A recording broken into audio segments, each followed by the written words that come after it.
श्री शिव महापुराण महात्म्य। शौनक जी के साधन विषयक प्रश्न करने पर सूत जी का उन्हें शिव महापुराण की महिमा सुनाई। श्री शौनक जी बोले, हे महाज्ञानी सूत जी, संपूर्ण सिद्धांतों के ज्ञाता, हे प्रभु, मुझसे पुराणों की कथाओं के सार तत्व का विशेष रूप से वर्णन कीजिए। सदाचार, भगवत भक्ति और विवेक की वृद्धि कैसे होती है तथा साधु पुरुष किस प्रकार अपने काम, क्रोध आदि मानसिक विकारों का निवारण करते हैं। इस घोर कलियुग में जीव प्रायः आसुर स्वभाव के हो गए हैं। उस जीवन समुदाय को शुद्ध बनाने के लिए सर्वश्रेष्ठ उपाय क्या है? आप इस समय मुझे ऐसा कोई शाश्वत साधन बताइए जो कल्याणकारी वस्तुएं में भी सबसे उत्कृष्ट एवं परम मंगलकारी हो तथा पवित्र करने वाले उपायों में भी सर्वोत्तम पवित्र कारक उपाय हो। तात वह साधन ऐसा हो जिसके अनुष्ठान से शीघ्र ही अंतःकरण की विशेष शुद्धि हो जाए तथा उससे निर्मल चित्त वाले पुरुष को सदा के लिए शिव की प्राप्ति हो जाए। सूत जी बोले, मुनिश्रेष्ठ शौनक, आप धन्य हैं। आपके हृदय में पुराण कथा सुनने के प्रति विशेष प्रेम एवं लालसा है। इसलिए मैं शुद्ध बुद्धि से विचार कर परम उत्तम शास्त्र का वर्णन करता हूँ। वत्स, संपूर्ण शास्त्रों के सिद्धांत से संपन्न, भक्ति आदि को बढ़ाने वाले, भगवान शिव को संतुष्ट करने वाले तथा कानों के लिए रसायन स्वरूप दिव्य पुराण का श्रवण कीजिए। यह उत्तम शिव पुराण काल रूपी सर्प से प्राप्त होने वाले महान त्रास का विनाश करने वाला है। हे मुने, पूर्व काल में शिवजी ने इसे कहा था। गुरुदेव व्यास जी ने सनत कुमार मुनि का उपदेश पाकर कलियुग के प्राणियों के कल्याण के लिए बड़े आदर से संक्षेप में इस पुराण का प्रतिपादन किया है। हे मुने, विशेष रूप से कलियुग के प्राणियों की चित्त शुद्धि के लिए इस शिव पुराण के अतिरिक्त कोई अन्य साधन नहीं है। हे मुने, जिस बुद्धिमान मनुष्य के पूर्व जन्म के बड़े पुण्य होते हैं, उसी महाभाग्यशाली व्यक्ति की इस पुराण में प्रीति होती है। यह शिव पुराण परम उत्तम शास्त्र है।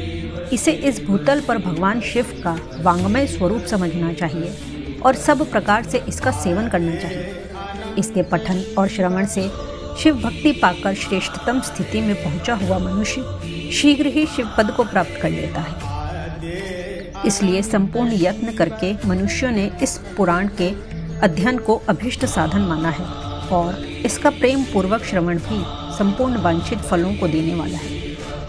भगवान शिव के इस पुराण को सुनने से मनुष्य सब पापों से मुक्त हो जाता है तथा बड़े बड़े उत्कृष्ट भोगों का उपभोग करके अंत में शिवलोक को प्राप्त कर लेता है। राजसूय यज्ञ और सैकड़ों अग्नियोष्टम यज्ञों में से पुण्य प्राप्त होता है, वह भगवान शिव की कथा के सुनने मात्र से प्राप्त हो जाता है। हे मुने, जो लोग इस श्रेष्ठ शास्त्र शिव पुराण का श्रवण करते हैं, उन्हें मनुष्य नहीं समझना चाहिए। वे रुद्र स्वरूप ही हैं, इसमें संदेह नहीं है। इस पुराण का श्रवण और कीर्तन करने वालों के चरण कमल की धूलि को मुनिगण तीर्थ ही समझते हैं। जो प्राणी परम पद को प्राप्त करना चाहते हैं, उन्हें सदा भक्ति पूर्वक इस निर्मल शिव पुराण का श्रवण करना चाहिए। हे मुनिश्रेष्ठ, यदि मनुष्य सदा इसे सुनने में समर्थ न हो तो उसे प्रतिदिन स्थिर चित्त से एक मुहूर्त भी इसको सुनना चाहिए।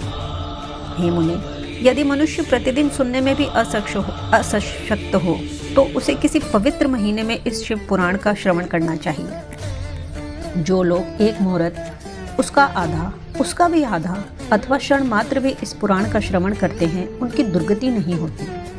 हे मुनीश्वर, जो पुरुष इस शिव पुराण की कथा को सुनता है, वह सुनने वाला पुरुष कर्म रूपी महावन को जलाकर संसार के पार हो जाता है। हे मुने, सभी दानों और सभी यज्ञों से जो पुण्य मिलता है, वह फल भगवान शिव के इस पुराण को सुनने से निश्चल हो जाता है। हे मुने, विशेषकर इस कलिकाल में तो शिव पुराण के श्रवण के अतिरिक्त मनुष्यों के लिए मुक्तिदायक कोई अन्य श्रेष्ठ साधन नहीं है। शिव पुराण का श्रवण और भगवान शंकर के नाम का संकीर्तन दोनों ही मनुष्यों को कल्प वृक्ष के समान सम्यक फल देने वाले हैं, इसमें संदेह नहीं है। कलियुग में धर्माचरण से शून्य चित्त वाले दुर्बुद्धि मनुष्यों के उद्धार के लिए भगवान शिव ने अमृत स्वरूप शिव पुराण की उद्भावना की थी। अमृत पान करने से तो केवल अमृत पान करने वाले ही मनुष्य अजर अमर होता है, किंतु भगवान शिव का यह कथामृत संपूर्ण कुल को ही अजर अमर कर देता है। इस शिव पुराण की परम पवित्र कथा का विशेष रूप से सदा ही सेवन करना चाहिए, करना ही चाहिए, करना ही चाहिए। इस शिव पुराण की कथा के श्रवण का क्या फल कहूँ। इसके श्रवण मात्र से भगवान सदाशिव उस प्राणी के हृदय में विराजमान हो जाते हैं। यह शिव पुराण नामक ग्रंथ 24,000 श्लोकों से युक्त है।